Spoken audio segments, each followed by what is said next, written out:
ৰাম ৰাম বন্ধু বান্ধৱীসকল, যাৰ নামৰ প্ৰথম আখৰটো এছ আৰু আৰ আৰু পি ৰে আৰম্ভ হয়, তেওঁলোকৰ জীৱনত এইখিনি ঘটনা হ'বই লাগিব। প্ৰেম, চাকৰি, ব্যৱসায়ত মালামাল। আচলতে এই প্ৰথম ব্যক্তিসকলৰ নামবিলাক যাৰ আখৰ এছ আৰ আৰু পি ৰে আৰম্ভ হয়, তেওঁলোকৰ জীৱনত চাকৰি হ'বনে বাৰু?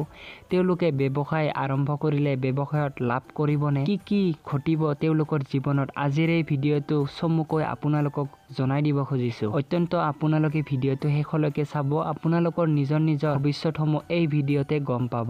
যাৰ নামৰ প্ৰথম আখৰটো এৰে আৰম্ভ হয়, তেওঁ হৈছে মেষ ৰাশি। মেষ ৰাশিৰ যদি প্ৰেম কৰে বা কাৰোবাক যদি বেয়া পায়, তেতিয়াহ'লে একদম 100% সহকাৰে বেয়া পায়। যদি আন কাৰোবাক যদি ভাল পায় মেষ ৰাশিসকলে, তেতিয়াহ'লে বহুতখিনিয়ে বেছিভাগে ভাল পায় আৰু তেওঁক প্ৰিয় কৰি ল'বলৈ খোজে। আৰু যদি বেয়া পায় তেতিয়াহ'লে মৰি যাব এই মেষ ৰাশিৰ লোকসকলে, কিন্তু তাক দুনাই ফিৰি নাচাব। এই মেষ ৰাশিৰ লোকৰ শনিৰ দশা এইবাৰ ঢাইয়া যিটো চলি আছিল, এইবাৰ 22 বছৰৰ পিছত এপ্ৰিল মাহৰ আৰম্ভণিৰ পৰা অৰ্থাৎ 2026 চনলৈ কিছু সংখ্যক লোকসকলে বেমাৰ আজাৰত যিসকলে ভুগি আছে, তেওঁলোকে আৰোগ্য ফল পাব। লগতে ব্যৱসায় বাণিজ্যত যদি ইনভেষ্ট কৰে বা নতুনকৈ আৰম্ভ কৰিম বুলি ভাবিছে, তেওঁলোকৰো সুফল আহি আছে, কাৰণ শনিৰ ভাল দৃষ্টি পৰিব মেষ ৰাশিৰ ওপৰত। যিহেতু গুৰু স্বয়ং বহি আছে মাজৰ ঘৰত, আৰু সেইকাৰণে গুৰুৰ কৃপাত এই মেষ ৰাশিৰ লোকসকলৰ চাকৰি,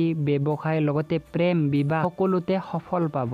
যিসকল ব্যক্তিৰ প্ৰথম আখৰটো এছ নামেৰে আৰম্ভ হয়, তেওঁলোকে হৈছে অত্যন্ত সুখী ব্যক্তি, কাৰণ তেওঁলোকে যিকোনো এটা কামৰ সিদ্ধান্ত ল'লে কাকো নুসুধে, লগতে নিজৰ ব্যক্তিগত হিচাপে কৰিবলৈ চেষ্টা কৰে। আৰু সেইকাৰণে এই এছ নামৰ ব্যক্তিসকলে অৰ্থাৎ কুম্ভ ৰাশিৰ মানুহসকলে জীৱনত উন্নতি কৰিবলৈ পাৰে। কোনো এটা ডাঙৰ সিদ্ধান্ত নিজেই নিজক ভাবি চিন্তি কৰিবলৈ সক্ষম, আৰু সেইকাৰণে কৰ্মযোগত তেওঁলোকৰ উন্নতি আছে। শনিৰ ঢাইয়াও এইসকল ৰাশিৰ ওপৰত বহুতো কম পৰিমাণে পৰে, আৰু সেইকাৰণে গুৰু বৃহস্পতিৰ শুভ দৃষ্টি থকা কাৰণে এইসকল ব্যক্তিয়ে ব্যৱসায়ত বহুতো মালামাল লাভান্বিত হয়, লগতে চাকৰিৰ ক্ষেত্ৰতো এইসকল ৰাশিৰ বহুতো উন্নতিশীল হয়। এইসকল ব্যক্তিৰ প্ৰেম জীৱনতো কোনো বাধা নাথাকে। যিসকল ব্যক্তিৰ প্ৰথম আখৰটো আৰেৰে আৰম্ভ হয়, সেইসকল ব্যক্তিৰ ৰাশি হৈছে তুলা ৰাশি। য'তেই হাত দেই ততেই সুফল লাভ কৰে। এই তুলা ৰাশি জাতক জাতিকা মনৰ পৰা বহুতো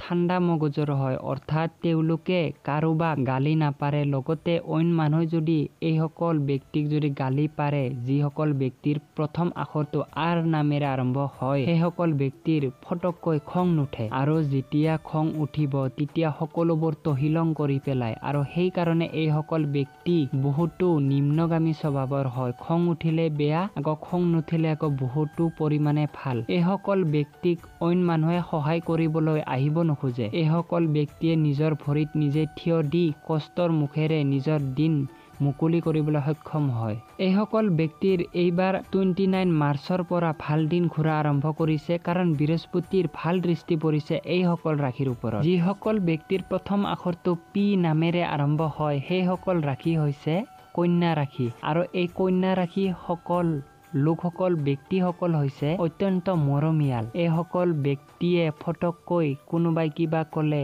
মনত বহুতো ধৰণৰ আঘাত পায়, আৰু সেইকাৰণে এইসকল ব্যক্তি অত্যন্ত মৰমীয়াল, লগতে ভাল স্বভাৱৰ হয়। এইসকল ব্যক্তিৰ এইবাৰ 29 মাৰ্চৰ পৰা ভাল দিন আৰম্ভ হ'বলৈ গৈ আছে, কিয়নো শনিৰ শুভ দৃষ্টি পৰিব, লগতে গুৰু বৃহস্পতিৰ ভাল ৰাজযোগ সৃষ্টি হৈ আছে। বন্ধু বান্ধৱীসকল, নিশ্চয় আপোনালোকে গম পালে কোন নামৰ ব্যক্তিসকল অত্যন্ত ভাল আৰু বেয়া, লগতে খঙাল আৰু নখঙাল। আপোনালোকে আজিৰ এই ভিডিঅ'টোত গম পালে। নিশ্চয় বন্ধু বান্ধৱীসকল, সুধিবলগীয়া যদি মতামত আপোনালোকৰ থাকে মোক কমেণ্ট আকাৰে জনাব, আৰু অন্য কি ভিডিঅ' প্ৰস্তুত কৰি আপোনালোকক দিম তাকেই আপোনালোকে কমেণ্ট কৰিব।